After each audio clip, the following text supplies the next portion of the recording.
Syederalun,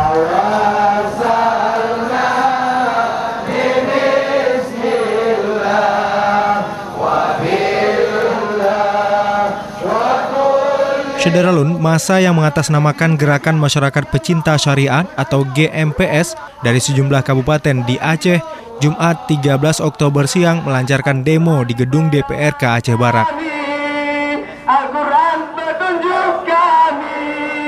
Unjuk rasa yang juga menamakan diri Aksi Bela Islam itu meminta dua anggota Front Pembela Islam yang ditahan Polres Aceh Barat untuk dibebaskan dari jeratan hukum karena keduanya menertibkan kafe karaoke yang diduga melanggar syariat Islam. Penegak syariat Islam yang hari ini ditangkap, yang hari ini ditahan dan sudah dijadikan sebagai tersangka oleh pihak Polres Aceh Barat.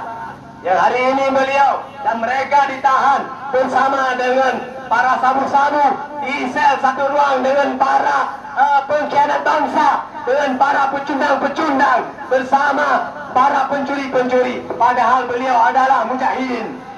Seusai sholat Jumat, massa yang berjumlah 100 orang lebih itu melancarkan aksinya dengan membawakan pengeras suara serta kartun yang bertuliskan sejumlah tuntutan dan meneriakkan yel-yel kekecewaan terhadap kinerja DPRK, WH, Dinas Syariat Islam, dan kepolisian yang selama ini terkesan membiarkan maksiat merajalela di Aceh Barat, sehingga terpaksa warga yang harus turun tangan memberantasnya. Kami sudah menampung dan menerima, artinya kami akan laporkan kepada pimpinan dalam waktu yang lebih dekat. Kami akan duduk dengan pihak terkait, termasuk dengan Kapolres.